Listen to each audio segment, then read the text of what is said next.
Bonjour, bonsoir, ravi de vous retrouver en ce mercredi dans les aléas du direct sur TV Sud au sommaire ce soir. Dans la bonne humeur, courage, c'est bientôt les vacances. Franck Lucide avec nous sur ce plateau gardois d'Alès. Il va faire un concert pour la bonne cause, pour la solidarité. Ce sera le 21 décembre, les amis, on sera samedi.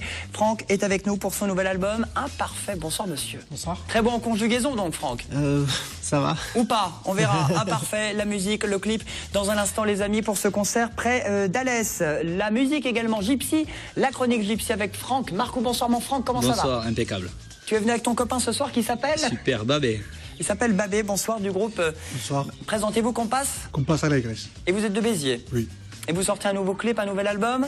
Au mois de mars. Au mois de mars, vous faites déjà un teaser quelques semaines avant cet événement Compass Alegre. Les santons de Lunel, on ira faire un petit tour, une vingtaine de santonniers, ça donne 8000 santons de chez nous, évidemment, de Provence, en argile. C'est à l'espace Louis Feuillade. L'entrée est gratuite, c'est jusqu'au 22, à la fin de la semaine, évidemment, du mois de décembre. Une expo également pour petits et grands, à voir aussi pendant plusieurs semaines des collections pour enseigner les sciences de l'école à l'université, des objets patrimoniaux classés, mais précieux support, eh bien tout simplement on va revivre l'année 19-20e siècle, image dans un instant. Une expo à voir, l'une à l'IUFM, à la FDE, l'autre à la fac de médecine avec nos trois invités ce soir sur le plateau pour ce bel événement. Voilà pour les aléas du direct, des places de cirque aussi, pour petits et grands, vous nous appelez même pendant les rediffs, le grand cirque de Rome, l'Italie vous sourit au pays d'Odysseum, c'est à Montpellier, c'est à voir pendant les vacances, c'est maintenant, vous nous appelez, bonne chance au standard. Voilà le programme des ADD, bienvenue tout le monde, on est ensemble pendant une trentaine de minutes. Voilà, je suis calme. Ça va Franck? Ça va très bien, merci. Bon, Franck Lucide, vous étiez déjà venu pour nous parler plutôt des... Parce que vous avez deux casquettes finalement. Vous avez une casquette quand vous faites le show, le Moonwalk, la spécialité de Michael Jackson. Vous continuez toujours finalement? Le spectacle, oui, on le tourne toujours. Mais en ce moment, c'est vrai que je suis parti sur des compositions, donc ça fait un petit moment que je travaille là-dessus. Et aujourd'hui, c'est plutôt ce côté-là que je mets en avant. Mais effectivement, oui, le show Michael Jackson tourne. Et vous êtes auteur, compositeur, interprète? Oui. Et là, vous avez fait une tournée un peu partout en France. Donc finalement, depuis que vous êtes venu nous voir, vous avez fait votre petit bonhomme de chemin. Vous étiez en Normandie. Normandie, vous restez pas que dans à le Gard, Lyon, quoi. à Néron, Paris, un peu partout. Ouais. Et puis là, ce nouvel album, c'est le combienième? C'est le premier? C'est le deuxième. C'est le deuxième qui s'appelle Imparfait. C'est ça. Alors c'est quoi? C'est plus pop, c'est plus électro? Il y a plusieurs influences musicales? Il y a un peu de tout, ouais.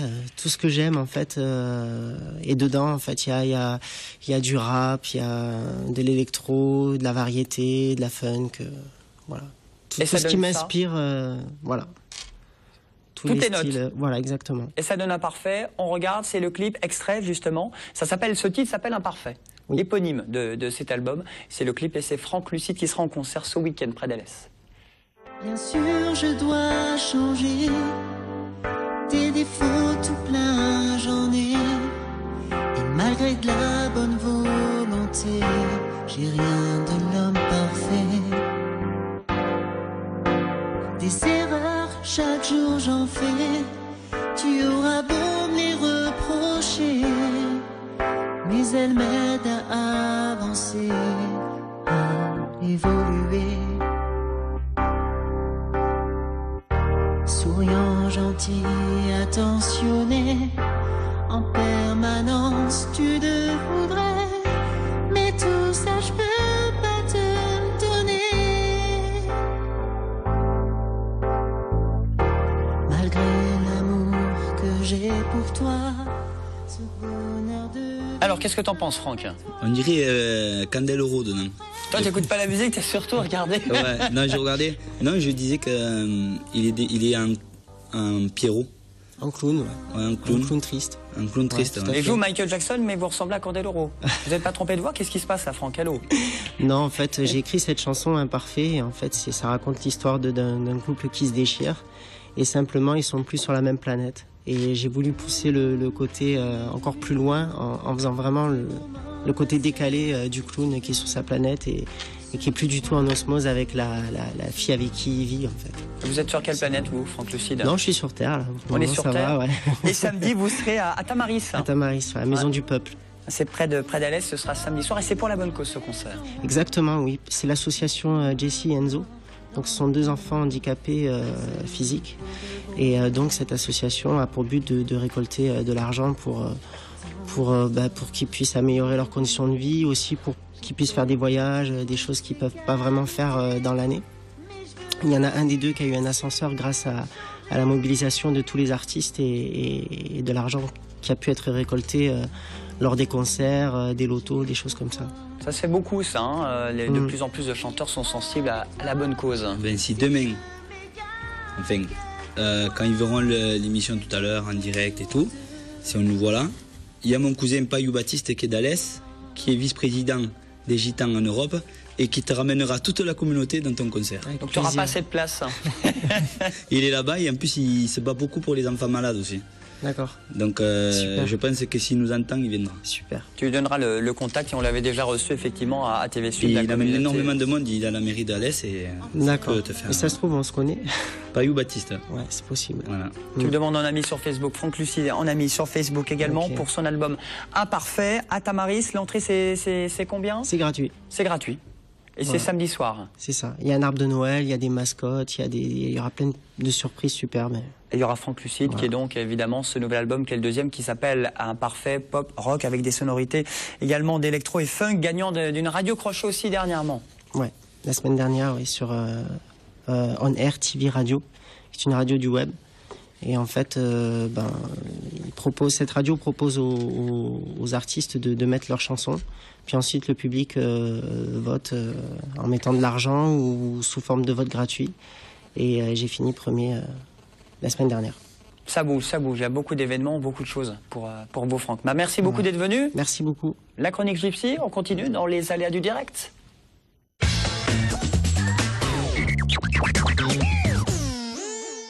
Alors, avant de passer à la musique, à d'autres styles musicaux, c'est très bien, il en faut pour toutes les oreilles. Peut-être quelques bons plans à nous donner, Franck? Donc, pour le 31, pour le réveillon, au Mas Saint-François, à Latte, c'est un petit mas qui a été décoré vraiment typiquement gypsy. Nous, on l'appelle le gypsy, c'est le Noël des gypsies. C'est un peu le... C'est encore le Noël, le 31 chez vous, quoi. Ouais, mais là-bas, c'est toute l'année Noël, parce que c'est le Walt Disney, en fait. C'est vraiment féerique. Et donc, il y a un repas qui se fait à 50 € le menu, avec le groupe Ritano Poeta. C'est Jimmy Espinas et ses guitares. Yvan Laborde, la voix de velours, donc c'est son lieu. C'est 50 € entrée, repas, plus spectacle, c'est pour venir en famille, les enfants peuvent jouer. Il y a un grand feu de joie au milieu, c'est vraiment typiquement vers roulotte le feu de quand les Gitans. Attention quand même, hein, le 31 décembre. Le 31, ça va être vraiment génial. Et puis il y a un autre événement, c'est à Saint-Ibéry. Là, c'est avec un groupe que je connais un peu qui s'appelle Los Niños de la Noche. Ça me dit quelque chose, non? Vous connaissez? Oui. Ce ne serait pas Franck à la tête de Los Niños de la Noche? Je le dis pour ceux qui ne connaisseraient toujours pas, notamment nos invités à Sophia, Marie-Dominique, à Audrey. Vous connaissez Los Niños de la Noche, mesdames? Non, pas du tout. Pas du tout. On est à la fac, on reste tranquille. Bientôt sur TF1. Oui. Et donc il y a un spectacle de danse flamenco avec Maria Ángeles Castillo Pérez, qui a eu le premier prix du flamenco de Séville. La Jaleita, c'est une danseuse qui s'appelle Maria. Les Sévillanes avec l'association El Sol de Béziers. Et les musiques de Séville, Manuel Vega, Vera El Pachi, Manuel Vega, Vera Cruz, El Pachi de Triana et Manuel Niños de Ginés. Et plus un DJ, Ced. Donc c'est 45 € pour adultes, 20 € pour les enfants. C'est au domaine de la Vière à Saint-Ibéry. Et sinon, bébé, qu'est-ce que vous faites pendant les fêtes? Vous jouez, vous aussi? Oui, je suis en Russie. Vous serez où? En Russie. En Russie? Ah d'accord, je n'avais pas compris. Ouais. Le 31? 31. Vous jouez pour le boulot, pour vous faire plaisir aussi, et vous êtes en tournée. Vous quittez Béziers? Oui. Bon, comment ça s'est fait, votre rencontre entre Franck et bébé? Donc en fait, j'étais sur Facebook et j'ai regardé, je suis tombé sur son clip qui m'a beaucoup plu, qui s'appelle Mi Passion. Et j'aimerais qu'on découvre le clip et après on parlera de lui. Musique, clip, passionne.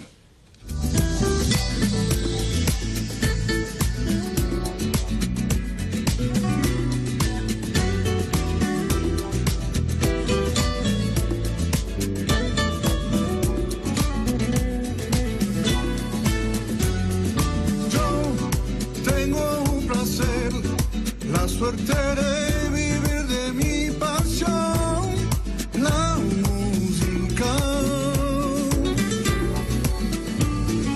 Soy rico en amor,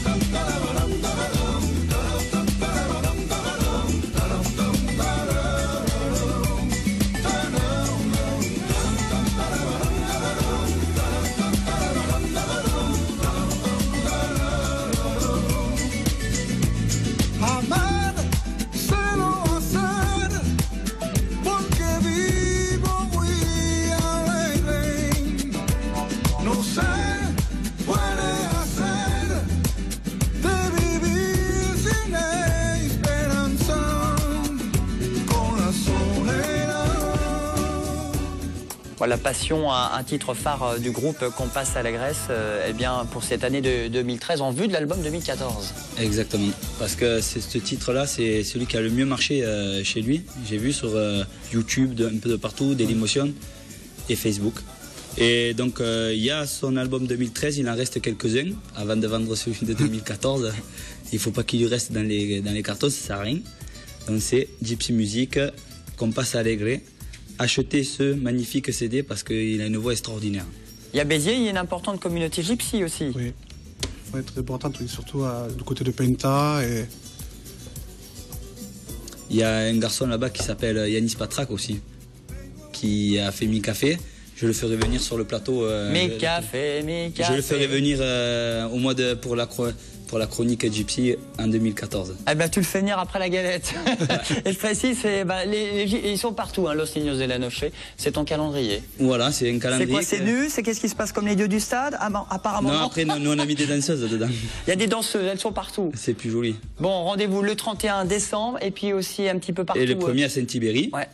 Et donc, il ne faut pas oublier que cette chronique Gypsy, on peut la retrouver sur Facebook, sur le Gypsy Show, TV Sud, Franck Marcoux. C'est marqué juste en dessous moi. Comme ça, les gens qui n'ont pas vu la chronique, ils peuvent venir la revoir sur Facebook. Voilà, et tvsud.fr pour revoir les aléas du direct aussi, également pareil. Sur Dailymotion. Bah, merci les amis. On se fait une petite expo pour continuer. Une belle expo, avoir deux expos, je dirais. L'une qui se déroule eh bien, à l'UM1 et l'autre anciennement à l'IUFM. Donc je fais les présentations avec Marie-Dominique Bidard, qui est responsable du service culturel. Oui, c'est ça, responsable du service culturel de la FDE. On a également Audrey. Bonsoir Audrey. Bonsoir. Quelle est votre fonction? Vous faites quoi? Vous êtes chargée de mission? Chargée de mission du patrimoine de l'université Montpellier 2. Donc avec au pôle patrimoine scientifique qui s'occupe de toutes les collections, la gestion, la conservation et la valorisation des collections. C'est très court, hein, c'est concis, c'est court, c'est clair. Ah oui, c'est un peu, oui, on aime bien les acronymes, mais voilà, mais facile. Et vous êtes archiviste, ce sera plus simple. Voilà. Bonsoir madame, vous êtes Sophie. Voilà, archiviste à l'université Montpellier. Alors, c'est rare déjà une expo entre l'UM1 et l'UM2, mesdames? C'est une première. C'est une première, en fait, pour annoncer la fusion des universités Montpellier 1, médecine, et Université Montpellier 2, des sciences. Donc, il va arriver courant 2014-2015. Donc, c'est les premiers événements de culture qui permettent d'annoncer cette fusion-là.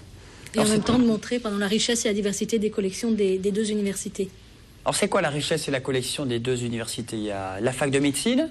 Oui, d'un côté. Et la fac de sciences? Alors la fac de médecine qui est déjà composée de pas mal de musées, puisqu'il y a déjà un conservatoire d'anatomie, il y a également un droguier de pharmacie, un musée de pharmacie, il y a également un service d'archives, voilà, le musée Adjé et le service d'archives. Et de l'autre côté, à l'université Montpellier 2, il y a un service qui s'occupe de toutes les collections qui ont été accumulées depuis la création de l'université en 1810. Alors justement, vous voulez montrer un petit peu ces collections pour ne pas, je sais pas, Marie-Dominique, pour ne pas les oublier, pour les présenter au grand public. Nous, c'est FDE, hein, donc on est une composante de l'UM2. Et ce qu'on présente, c'est des collections, c'est des objets qui ont servi à enseigner la science, mais depuis l'école de Jules Ferry, donc depuis 1880. Donc vous imaginez, il y a des objets comme il y a des crânes, il y a des squelettes, il y a un crâne éclaté, et ça va. Un crâne éclaté, attention à l'expo. Oui, un crâne éclaté, et ça va jusqu'à aujourd'hui. Donc jusqu'à aujourd'hui, ça veut dire qu'on a des objets qui nous font comprendre ce que c'est qu'aujourd'hui l'enseignement des sciences à l'école. Avec quels outils Avec quels outils les élèves d'aujourd'hui apprennent les sciences à l'école. Donc c'est vraiment intéressant de voir toute cette chronologie qui se déroule sous nos yeux et qui se déroule très matérialisée, j'ai envie de dire, par ces objets. Alors il y a des affiches, il y a des collections d'insectes, il y a des planches anatomiques, il y a de la cire, il y a du squelette, il y a des microscopes, puis il y a des choses qu'on connaît moins aussi. Et puis il y a deux expos en fait, hein, c'est ça. Bon, toutes les collections sont uniques puisqu'en fait c'est la première fois, enfin en tout cas pour l'université Montpellier 2 et la FDE, puisque c'est des collections qui sortent vraiment pour la première fois parce qu'on a un service qui est assez jeune pour s'occuper de ces collections, qui a 10 ans, mais c'est relativement jeune pour l'université. Après, l'université Montpellier 1 a des collections qui se visitent au quotidien. Donc là c'est vraiment une expo avec des pièces qui n'ont jamais été présentées au public. Comme ça on n'attend pas les journées du patrimoine, voilà. On vient jusqu'au 20 décembre pour cette expo de l'enseignement supérieur à la fac de médecine et puis l'expo de l'enseignement primaire jusqu'au 13 février. Deux expos, deux endroits, tout type de public et notamment les jeunes. C'est le but aussi d'enseigner tout ça aux plus jeunes. On en a rencontré quelques Montpelliérains, écoutez-les. Et moi, personnellement, c'est les méthodes pour accoucher, pour sortir le bébé. C'est différent de maintenant et je plains plutôt les femmes de l'époque. Moi, c'est tout ce qui est manuel. Le fait qu'ils écrivent tout, ça veut dire que c'était très important pour eux et qu'ils voulaient laisser une trace pour nous. Oui, mais à leur époque, pour eux, c'était une époque qui avait énormément évolué, donc pour eux, c'était moderne, et que pour nous, maintenant, c'est très ancien, et que plus tard, pour notre époque, c'est ancien. Dans le futur, ça sera exactement la même chose. Voilà, le but, c'est d'interpeller, c'est d'apprendre, mais c'est aussi d'interpeller tous ces jeunes. Le but, pour nous, c'est aussi de montrer à quel point l'enseignement des sciences, c'est un véritable enjeu pour l'enseignement, et que montrer aussi que l'école de Jules Ferry, elle a permis la naissance de l'école, et que l'enseignement des sciences au sein de cette école-là, eh bien, il forme un citoyen, il forme le citoyen d'aujourd'hui. Voilà, c'est pour ça que ce sont des enjeux vraiment importants pour nous, puis des enjeux importants dans le cadre de cette future fusion UM1, UM2. Et puis des collections inédites à voir, même pendant les fêtes de fin d'année. Comment ça se passe c'est ouvert sur les 2 lieux? Alors là... Pendant les vacances, non, ce sera entièrement fermé. Nous, ça termine vendredi. Donc faites vite, hein. À l'UM1 et à l'UM2, à la FDE, je vais te laisser parler. Donc composante de l'UM2, c'est fermé pendant les vacances et ça va réouvrir le 6 janvier au matin. Voilà, au 6 janvier au matin, c'est lundi. Ça va être dur, la reprise. Hein. Expo et cycle de conférences, l'entrée gratuite? Cycle de conférences, entrée gratuite, ouvert à tous les publics. Voilà, sur cette expo, sur 2 endroits avant tout pour tous les primaires et les plus âgés, pour tout le monde, sans attendre les journées du patrimoine en conclusion. Merci beaucoup. Voilà. Et juste pour les gens qui auraient loupé cette exposition, donc à l'Université Montpellier, il y a le musée Adjé qui est ouvert au public 3 jours par semaine. Il y a aussi le musée Anatomie, aux Journées du patrimoine ou par le biais des visites guidées à l'Office du tourisme. Et le drogué de l'UFR de pharmacie, qui est accessible au public sur rendez-vous. Marie-Dominique ? Oui, j'ai une conclusion, c'est de dire à quel point la culture, finalement, ça fait lien. Et c'est quand même proposer une fusion qui commence par la fusion par des expositions culturelles. Ça me semble être un beau geste de ces 2 universités. Et c'est à voir jusqu'au mois de février. Et puis l'autre expo qui se termine donc ce vendredi. C'est donc à Montpellier. Merci beaucoup, mesdames, d'être venues. Audrey, vous avez fait le sapin, vous avez la crèche, tout est prêt? Ça y est, tout est prêt. Même la crèche? Le Père Noël. Ah, la crèche, elle viendra le 25. Elle viendra le 25. Dans une semaine, pratiquement, pile poil, ouais, dans une semaine. Et les santons, dans tout ça, les santonniers qui sont toujours là, les santons de Lunel à l'espace Louis Feuillade. On en parle avec Jean-Maurice. Bonsoir, monsieur. Bonsoir. Merci d'être avec nous. Président de l'association La Cocarde, vous? C'est ça, président, oui. Club taurin. Club taurin, voilà. Alors pourquoi c'est un club taurin qui organise justement les santons? Quel rapport entre le taureau et les santons? Disons que le principal du club taurin, bien sûr, c'est que se perturbe la tradition taurine camarguaise, surtout à notre niveau. Mais bon, décembre, janvier, février, donc il n'y a pas de taureau. On va malade, on va faire bistourner, on va tout ça. Mais après, on a dit, qu'est-ce qu'on va faire? Alors, bon, il y a 30 ans, on a dit, on va exposer les santons. Et depuis 30 ans, ça dure. On l'avait fait pour une année, puis ça fait 30 ans que c'est incontournable, si vous voulez, pour la ville de Lunel, quoi. 8000 santons? Oui, il y a 20 santonniers, chaque santonnier amène... Vous savez, c'est très petit, il y en a des petits, il y en a des gros. Mais vous voyez, les puces, ça fait 3-4 cm. Vous avez préféré les petits, les gros? En principe, ce qui plaise le plus, c'est 7 cm pour les crèches. On est toujours sur les santons, hein. Voilà. 7 cm, c'est le plus courant, quoi, pour une crèche normale, disons. Bon, en tout cas, c'est avoir 20 santonniers, chaque santonnier derrière son stand, en argile. Tout est traditionnel. Attention. Tout est traditionnel. Il m'a dit au téléphone, c'est pas du made in China. Ah voilà, je vous avais dit, oui, il n'y a rien qui arrive de Chine, quoi. Tout est fabriqué, si vous voulez, aux alentours de Marseille, quoi. Avec l'argile de Provence. Alors ces santons, on peut les vendre, c'est les mêmes collectionneurs chaque année Oui, pratiquement les mêmes santonniers viennent, parce que bon, apparemment, Lunel leur plaît. Ils sont exposés dans cette salle d'espace Louis Feuillade, que c'est une chapelle. Ça plaît beaucoup aux santonniers. Ça plaît beaucoup d'ailleurs à toutes les expos qui passent à Lunel, quoi, hein, parce qu'il n'y a pas que les santons, il y a aussi d'autres expositions de peinture, sculpture toute l'année, en permanence.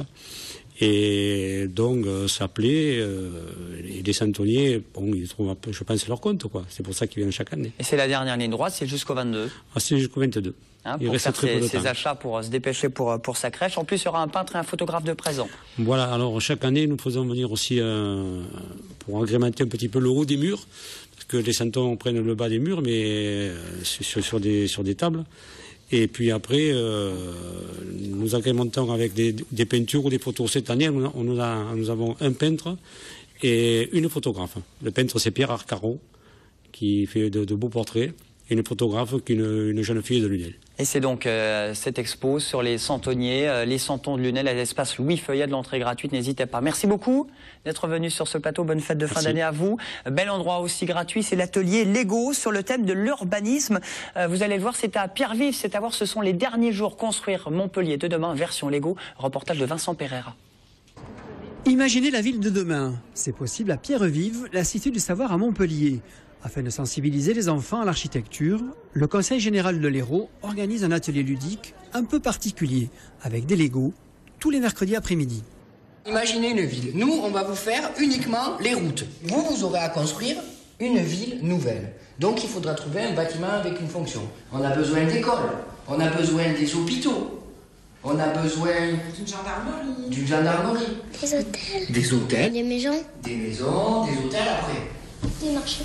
L'architecture, c'est pas quelque chose qui est réservé à une élite, c'est donné à tout le monde. Et on se rend compte que les enfants, ils ont beaucoup d'imagination. Alors je sais pas si c'est d'être dans Pierre-Vive, mais ils ont envie d'être des petits architectes. Donc ici, à travers les Legos, eh bien, on leur permet de penser leur quartier, d'imaginer eux aussi dans quelle ville ils ont envie d'habiter. Et là, en termes d'imagination, les enfants sont sans limite. Là, il y a une porte pour entrer dans la classe, et ça, c'est une porte de secours. Si au cas où il y aura un incendie, quelque chose de dangereux dedans. J'ai fait des magasins, plusieurs magasins, parce qu'il y a une animalerie, il y a pour acheter de la nourriture et il y a pour acheter des vêtements. Pourquoi tu as décidé de mettre un jardin sur le toit? Mais pour avoir des fruits plus vite et des légumes plus vite sans les acheter au magasin. Chacun construit le bâtiment de son choix. Les animateurs demandent alors aux architectes en herbe d'imaginer et d'organiser un quartier dans la ville. Où est-ce que vous placeriez cet hôtel médiathèque? Moi, je le placerais plutôt vers là. Vers là? D'accord. Les ateliers sont gratuits et ouverts aux enfants dès l'âge de 8 ans. Pour plus de renseignements, appelez au 04 67 67 30 00 ou sur le site internet de Pierre-Vive. Voilà, c'est au nord de Montpellier, quartier de la Paillade et de la Mosson. C'est déjà terminé pour les aléas du direct. On se rapproche petit à petit des fêtes de fin d'année. Je vous souhaite une bonne soirée. On est encore là demain, même heure, même endroit sur TV Sud pour les aléas du direct version Noël. Bonne soirée, à demain. Merci à tous. Bye.